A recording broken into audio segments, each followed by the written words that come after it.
Hello students, आज हम physics देखेंगे क्लास 12th की, जिसका चैप्टर फर्स्ट है। और आज का हमारा टॉपिक है कोएक्सिल कोएक्सिल या फिर ब्रॉड साइड ऑन पोजीशन। ठीक है, इसे कोएक्सिल भी कहा जाता है, ब्रॉड साइड भी कहा जाता है और इसे इक्वेटोरियल भी कहा जा सकता है। ओके, तो जैसा कि मैंने आपको पिछले वीडियो में बताया था, electric field due to electric dipole, electric field due to electric dipole, इसकी दो पोजीशन होती है, एक थी एक्सिल और दूसरी कोएक्सिल। तो हमने एक्सिल पिछली वीडियोस में देखा था। आज हम पढ़ेंगे कोएक्सिल।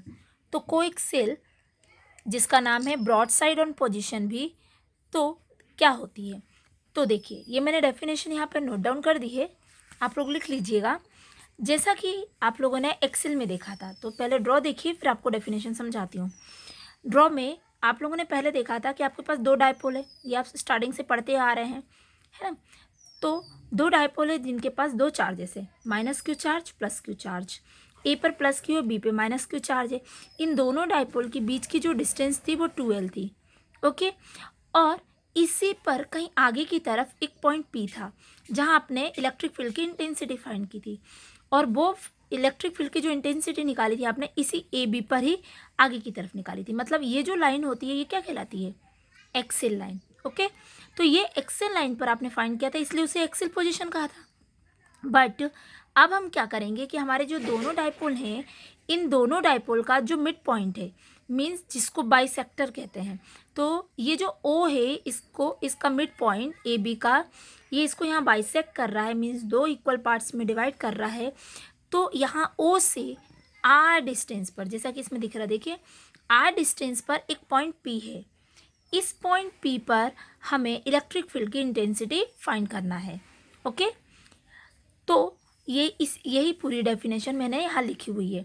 देखिए यहाँ पे दिया है, if the point of observation lies on the perpendicular bisect of the axial line के परपेंडिकुलर। ओके, या फिर बाइसेक्टर भी कह सकते हैं आप उसके, जो उसको बाइसेक्ट कर रहा है, ओके, दो डायपोल को। Then this position is called equatorial position. इसे क्या कहा जाता है? इक्वेटोरियल पोजिशन कहा जाता है, और ब्रॉड साइड भी कहा जाता है। और मैंने एक और नाम क्या बताया था आपको? कोएक्सिल। मीन्स ये एग्जाम में किसी भी नाम से आ सकता है, इक्वेटोरियल, ब्रॉड साइड या फिर कोएक्सिल। ठीक है, तीनों ही नाम एक ही हैं। ओके, अब इसमें ये सब क्या है? तो देखिए, आपको पता था यहाँ आपने माइनस क्यू लिया था, यहाँ प्लस क्यू चार्ज लिया, दोनों के बीच की डिस्टेंस 2L ली थी। यहाँ ओ से आर डिस्टेंस पर पॉइंट पी लिया था। अब इस पॉइंट पी पर हमें इंटेंसिटी फाइंड आउट करनी है। तो ये जो पॉइंट पी है, इसके ये मैंने देखिए कंपोनेंट लिख रखे हैं, है ना। तो पॉइंट पी के दो कंपोनेंट फिलहाल तो होंगे। तो पॉइंट जो पी है मेरा, जहाँ इंटेंसिटी मुझे फाइंड करनी है, इस पॉइंट पी के दो कंपोनेंट है, एक है E1 और दूसरा है E2। ओके, E1 कंपोनेंट और दूसरा E2। अब E1 E2 कैसे आता? तो देखिए, जब आप ए को आगे की तरफ बढ़ाते हैं, ओके, ए आगे की तरफ जाएगा, तो जब ए आगे की तरफ बढ़ता है, मीन्स यहाँ पर पी के पास भी प्लस क्यू चार्ज है और ए के पास भी क्या है? प्लस क्यू चार्ज है। तो प्लस क्यू चार्ज से जब कांटेक्ट करेगा तो क्या होगा? ये रिपल होंगे। तो ये आपस में रिपेल होंगे, तो रिपल होने के बाद ये इस तरफ जा रहा था, तो ये भी इसी तरफ आगे की तरफ बढ़ेगा, है ना। तो इसलिए हमको E1 cos थीटा इधर आगे की तरफ मिलेगा, सॉरी E1 मिलेगा हमें आगे की तरफ। ओके, अब जो दूसरा मेरा कंपोनेंट है वो इस पॉइंट बी के कारण आएगा। तो देखिए, बी पर नेगेटिव चार्ज है, पी पर पॉजिटिव चार्ज है। अब बी पी जा रहा था, इस डायरेक्शन में जा रहा था, बी से पी की तरफ, पर इसके पास नेगेटिव है और इसके पास पॉजिटिव है, तो पॉजिटिव चार्ज कहाँ जाता है? नेगेटिव की तरफ।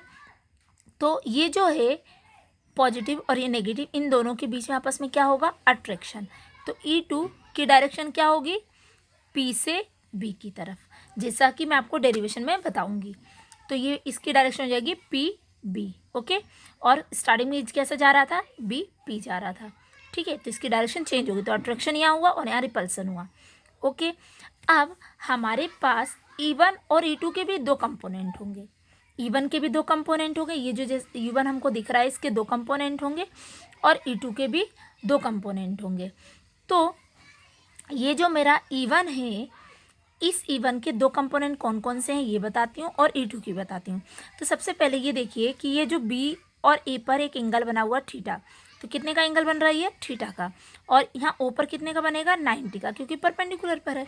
तो जब B पर यहाँ थीटा है तो इससे अल्टरनेट एंगल के कारण यहाँ पर जो एंगल बनेगा ये क्या बनेगा हमारा? थीटा। ओके, तो ये भी थीटा हो गया। पहले मैंने E1 ये वाली लाइन ली थी, है ना, ये जो दिख रही है आपको, और E2 ये लिया था। तो इसके बीचों बीच से जो लाइन जाएगी, ये मेन, इन दोनों का मेन पॉइंट रिजल्टेंट मिलेगा E।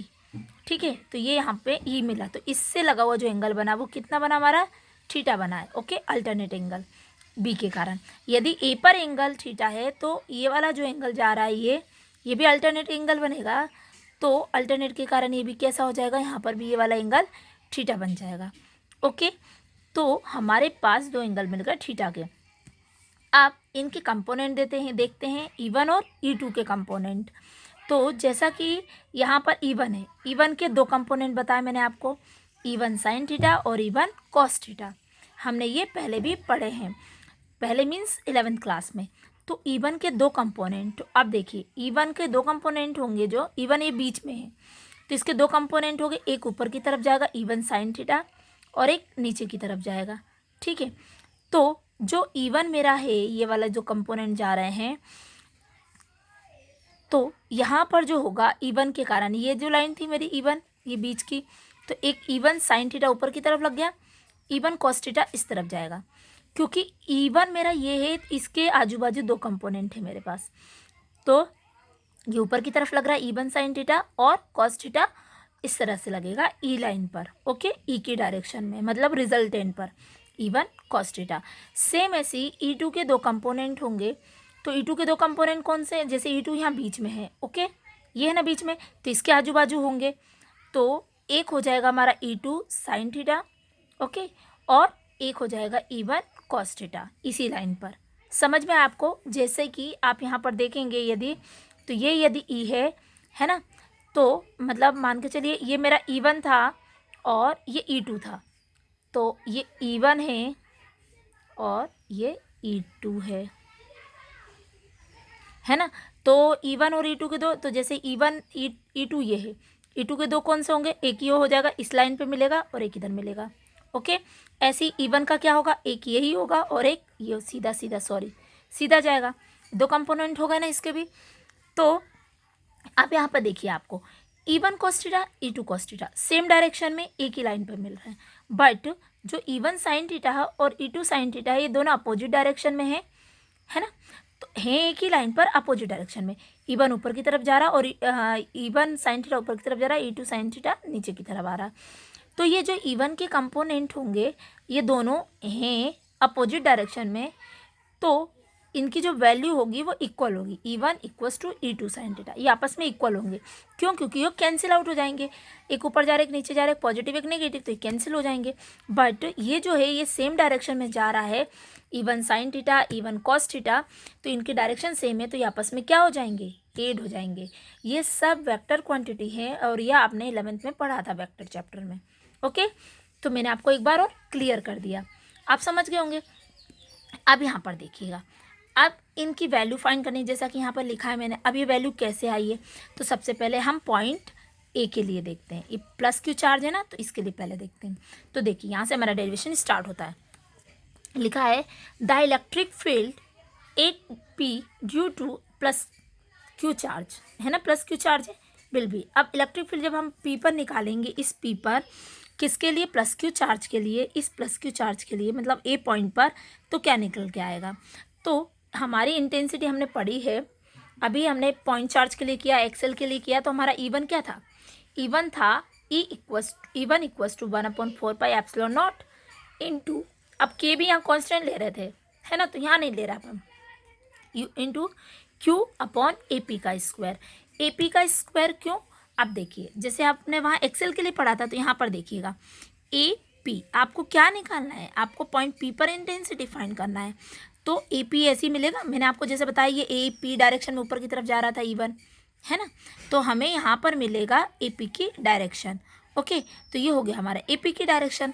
तो मैंने लिखा AP स्क्वायर। ओके, अब ये आपने वहाँ पढ़ा था R स्क्वायर होता था, इसलिए AP स्क्वायर हो गया। ओके, और डायरेक्शन हो गई AP स्क्वायर।